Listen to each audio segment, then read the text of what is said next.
This podcast is free, and it's accessible to everyone thanks to support from listeners like you. If you value this show, please consider supporting its production by donating to our home, KUOW. It only takes a minute to give, and you'll be helping to support the production of this podcast. Make a donation at kuow.org or follow the link in the show notes. And thanks! A large white sign, a sentinel, the size you'd see along the highway, guards one of the Easterday's farms near the Columbia River. On the white background, in big maroon writing, it says Easterday Farms, private road, no trespassing. The big Steerhead family brand is stamped there too. Beyond the sign and a big metal gate rolls a ribbon of freshly graded gravel road. It slices through the verdant fields, down a hill, and beyond it, the Columbia River. But this big old sign is coming down. The Easterday family was forced to sell off this massive farm and several others. It's all a result of the Ag Titan's major bankruptcy. The value of this land is incredible, but really, it's the water. The Columbia Basin is a desert until you put water on it. Out here, rainwater is measured by the hundredths of an inch that drops onto dryland wheat fields, or it's guzzled out of the mighty Columbia River and raced through a circulatory system of irrigation pivots and sprinkler heads to high-value crops. Water's that valuable because crops on land, given the right fertilizer and a summer's worth of sun, equals big money. An additional 5 inches of water can mean all the difference on the same field of wheat. 6 inches can mean ruin, while 11 inches means plenty. That's just 5 inches difference for a total bust or a thrilling bin buster yield. And the Easterday property is right on the Columbia River.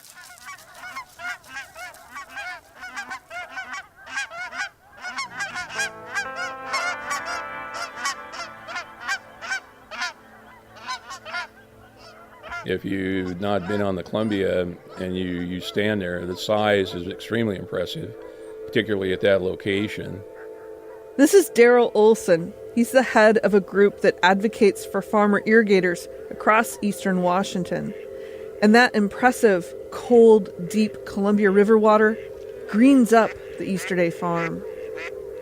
And it's somewhat sublime in that you can stand there and you can't take it all in. You know, you literally can't see the whole property unless you're in an airplane.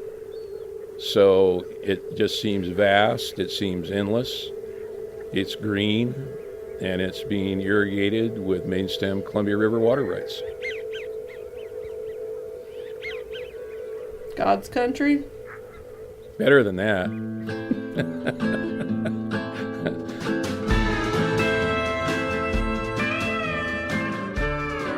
The Easterdays had reached the pinnacle of their power. They had some of the most valuable land on the planet. But on this episode, we'll examine what Cody Easterday and his family will lose. When their property was sold, it triggered a bidding war, pitting some of the wealthiest people and religious institutions, the big church, against each other. It's a clash of titans over Easterday's sprawling and treasured farmland. This is a story of the value of Western land and water. This is Ghost Herd. I'm Anna King.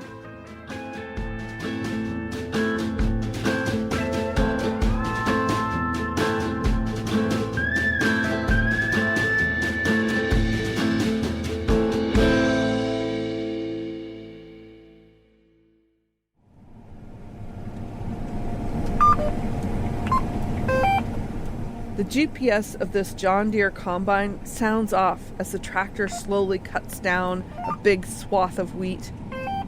Inside the cab, things are really calm and cool. The AC makes sure of that.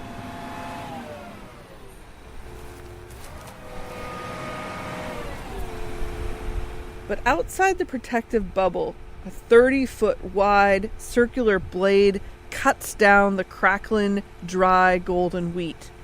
This iconic green and yellow tractor then sucks up all that cut wheat into the guts of the machine, a lot like your lawnmower at home. All the while kicking up a cloud of dust and bits of chaff into the stubble it leaves behind. It's harvest time on this 600-acre parcel at the Berg family farm.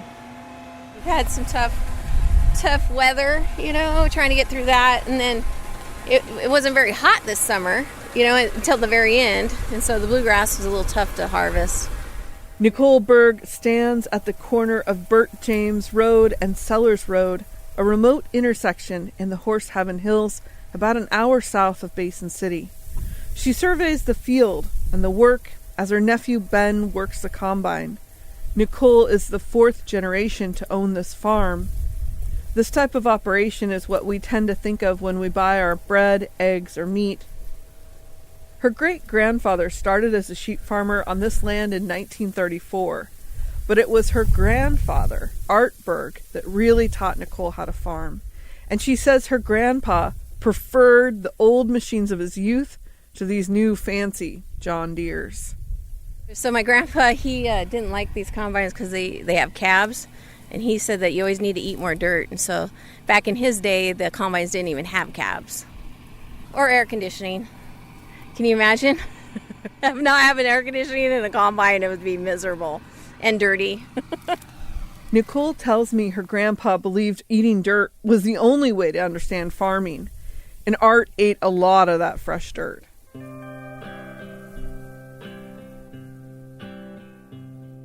Nicole started to take this dryland wheat ranch over from her parents and uncle in 1997. She was a fresh generation of farmer. She went into business alongside her brothers. I've always said it's kind of hard to farm with somebody who you threw a bowl of cereal at. And they've grown the operation, both to sustain them and to leave something for the next generation. Nicole has one niece and four nephews, many of whom want to come back and farm, but this kind of succession of family farmers is becoming a lot more rare these days. More than 40% of America's farmland is owned by people over the age of 65. So we estimate that around 370 million acres of farmland, that's about 1/3 of U.S. farmland, is likely to transition in the next 15 years. That's Addie Candeeb. She's the head of the Northwest Region of American Farmland Trust. We are at a transitional period for America's farmland, and the Cody Easterday saga highlights the changes we are seeing. After Cody's court battle with Tyson and the bankruptcy, the cowboy was backed into a corner. He was forced to sell his 22,000 acres of farmland. It's the empire of dirt he had spent his entire life piling up. This was the land Cody used to grow his big money crops like potatoes and onions. And now, the money from the sale would be used to pay back Tyson and the millions he owed to other creditors from his big cattle swindle. So right out of the gate, some big-time investors were eyeing Cody's big spread. The top dog of this group is a name you might recognize. Bill Gates, the Microsoft founder, is one of the richest people in the world, and through his investment firms, he is the largest owner of private farmland in America. According to the trade journal Land Report, he owns 242,000 acres nationwide, an empire worth $5 billion. Last year, at a Reddit virtual session where he was promoting his book, How to Avoid a Climate Disaster, Gates was asked, why buy so much farmland? He said his investment group decided on it. It's not connected to climate. Farmland typically will become part of a corporate farm management portfolio where a company manages that land as part of a suite of other lands. Farmland has become an asset for wealthy investors. It's one way to diversify. Farmland returns often do better than the returns from the stock market. So institutional investors like universities and pension plans have known this for a long time. They typically keep about 10% of their portfolios in natural resources. It's like that old saying, buy land. They're not making it anymore. Addie says that investors understand a core value of farmland is the ability to produce food. They understand that our population is growing, farmland is dwindling, and climate change is making agriculture riskier and more unpredictable, which makes every available acre that much more valuable. But the real value of the Easterday property goes beyond just the land. It's the water. And this giant farm guarantees its buyer access to the steady flow of the Columbia. Water rights are how our government divvied up a scarce resource in the West. It's sort of like a deed, a piece of paper that means you own the use of that water. It's usually tied to a particular parcel of land. Water rights rule the West. If you have them, they make you money. In Washington state, the most valuable water rights are senior water rights. Those are the really old ones. Think pioneers circa 1850s. Those senior water rights were given to the first white settlers. They divvied up the rivers. There are also junior water rights, newer ones. They get reduced or cut off in drought years. But senior water rights always get their draw of water. And in the Northwest, there are no new water rights. So without them, you can't build new developments, water crops, or even keep water in streams for fish. That's what makes Cody Easterday's farms along the Columbia River so valuable. They come with those senior water rights attached, and that's why big investors are so interested in his land. And they know the value will only increase in this time of climate change. I mean, there is no doubt that Western United States is seeing the effects of climate change. I mean, that's verified. This is Daryl Olson again. He's fought for Northwest farmers' water rights for 30 years.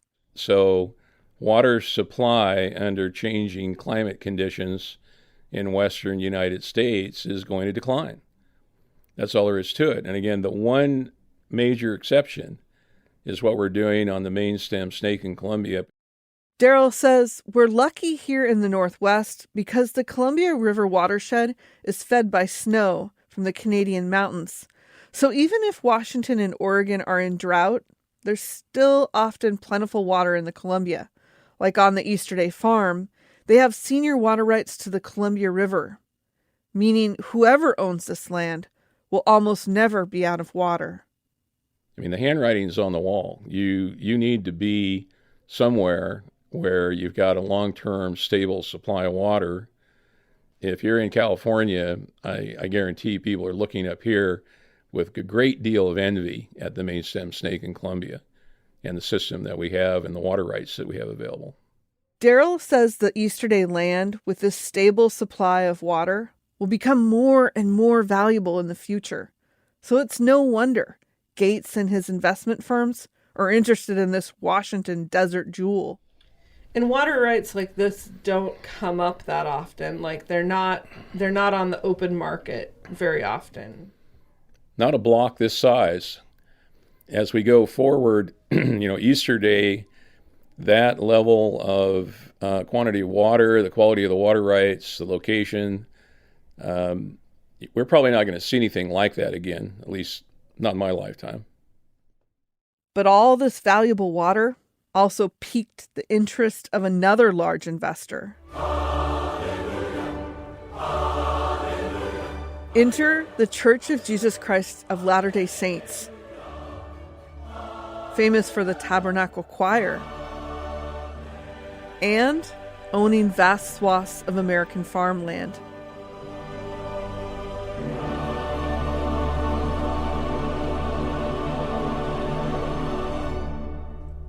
The church invests heavily in farmland. The church operates a tax-paying entity called Ag Reserves that owns and operates large agricultural properties across the U.S., Latin America, and Europe. They actually own more than 2% of the state of Florida. And the church is in the top 5 private landowners in the country. And now you have a very, very wealthy church that can buy some of the most prime properties in the United States. That's Betsy Gaines Quammen. She's an environmental historian. She lives in Bozeman, Montana, and specializes in Mormon settlement and public land conflicts. And that's what they're doing, competing with people like Bill Gates. But why would a church be interested in owning farmland? One, for the same reason as everyone else, it's just a good investment. But they also hold some deeper reasons for wanting the land.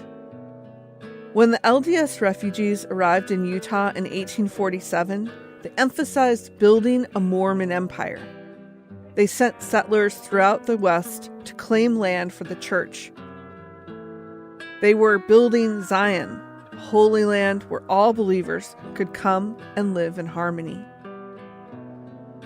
To understand the Latter-day Saints' drive to cultivate land, look at the book of Isaiah, chapter 35, verse 1.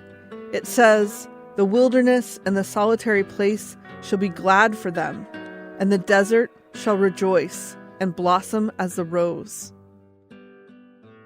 There's an emphasis on making the desert bloom. And this was very much a part of early church theology. It was making the desert, which was Zion, bloom like the rose. And the early church members were able to build irrigation systems to make very difficult land arable. And in doing so, they were able to grow all sorts of amazing fruits, different kinds of apples, quince, plums, grapes, all these things in very marginal lands that, as I said, other white settlers had overlooked. Of course, indigenous people were using this landscape long before the LDS members settled here, planted quince and plums. Native Americans were moving with the seasons, gathering and hunting on these lands, and the LDS people tended to settle around the water springs and key areas that indigenous peoples relied on too. That displacement actually caused many native people to starve in the Great Basin. And there were also bloody conflicts with Native Americans. Those battles have names like Bear River and Circleville. Later, LDS people assimilated and indoctrinated Native children in schools and adopted them into white families.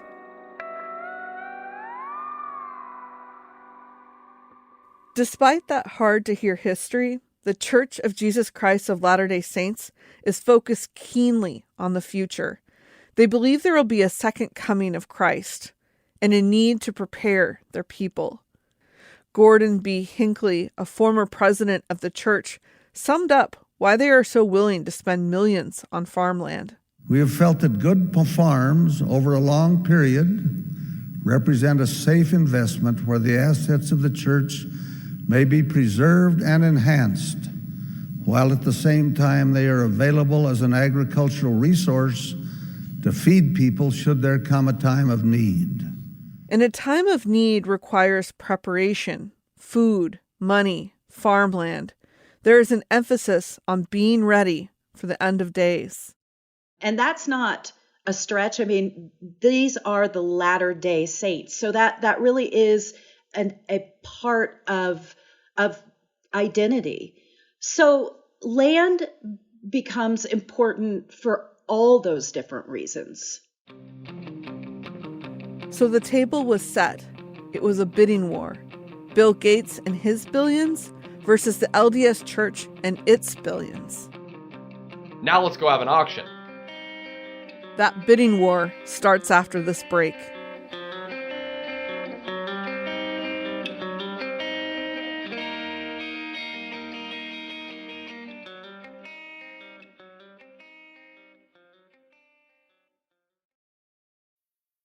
I'm Alex Schwartz. I'm Nomi Fry. I'm Vincent Cunningham, and this is Critics at Large, a New Yorker podcast for the culturally curious.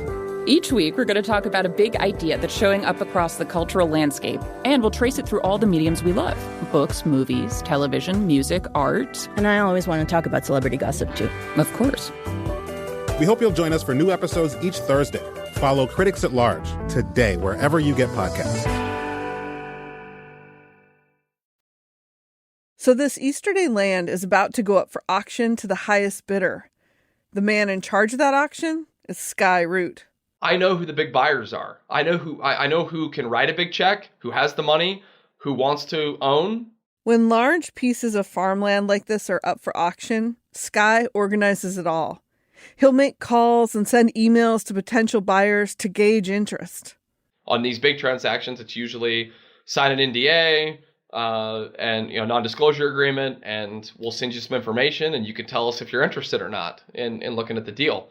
And so that's normally how that process would run, and that's how that process ran, here as well. There were a few local buyers that were interested in the land, but they didn't want to buy the entire property altogether. They wanted the 22,000 acres to be broken up and sold as smaller parcels. We went down the road of dividing it up. Dividing up the Easterday land would have allowed for slightly smaller scale regional farmers to be able to play.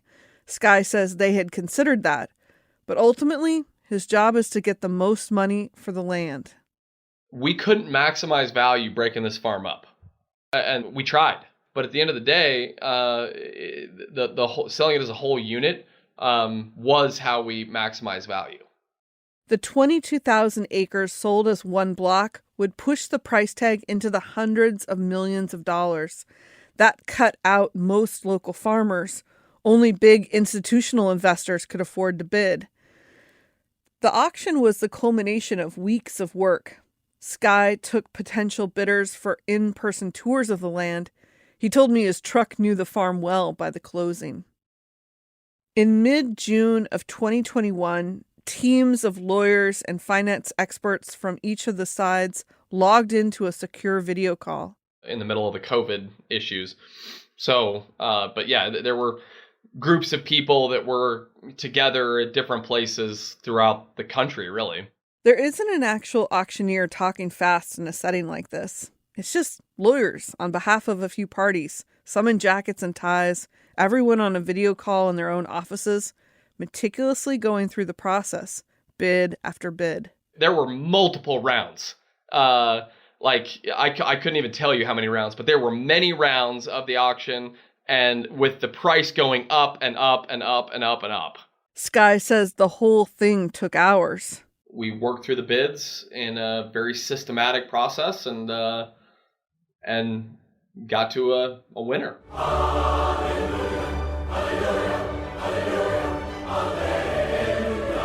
The LDS Church won the auction for $210 million. The Easterday property now belonged to Salt Lake, 22,000 acres in the Columbia Basin, and all those valuable senior water rights. Big land dealer Sky Root says massive land deals like this are what's ahead. He sees big farmers getting bigger and institutions buying more farmland. More land will be owned by less hands. Instead of, all the grandmas and grandpas of the United States owning 80 acres apiece, which has been generally the kind of history, I see more and more large farmers that privately own ground. They're big farmers. They've taken that risk, and so it's in some ways it's efficient for our food system, but it's sad for when I contemplate my upbringing and growing up on a farm and all that did for me as a person and my siblings and all that kind of stuff. That's the sad part, is that unfortunately, my opinion is that in 15, 20 years from now, we're going to see less and less connection to the farmland. I mean, we're already seeing it. I'm not prophesying anything that's not already happening, but I think we're just going to see more of it. All these recent huge investments in farmland are driving up the price for farmers themselves. From 2020 to 2021, farmland values in the Northwest increased between 5 and 10%. It's making it harder for family farmers like Nicole Berg to compete and hand down the land to the next generation. When I see that kind of bidding war going on between LDS and like Bill Gates, it kind of makes you as a family farm going, man, I'm out.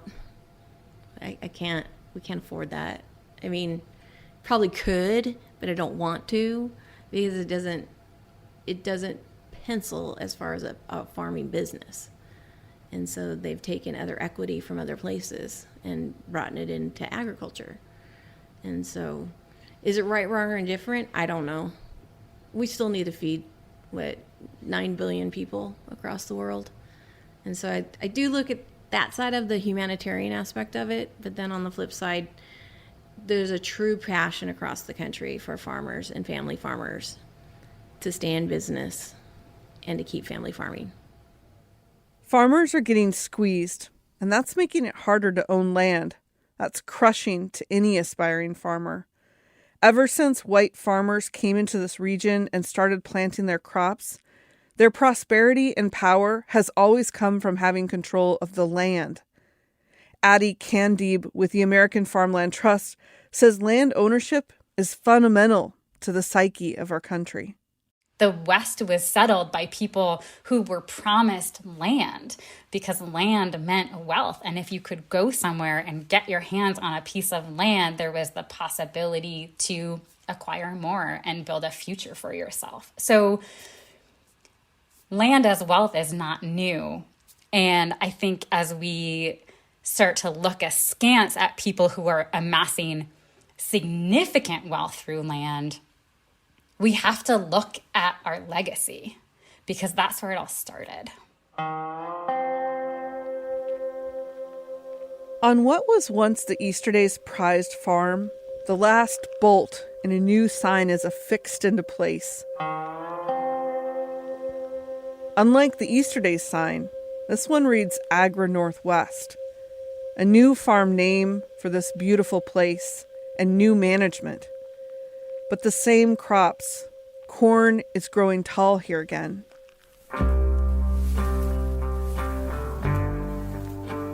On the final episode of Ghost Herd, we'll look at how big institutions gobbling up ag lands is turning American farmers into renters. Growing up on a farm but never owning a farm, I farm here because it's what I can get. We'll examine the mythology of the West. And it's Judgment Day for Cody Easterday. This is Ghost Herd. I'm Anna King.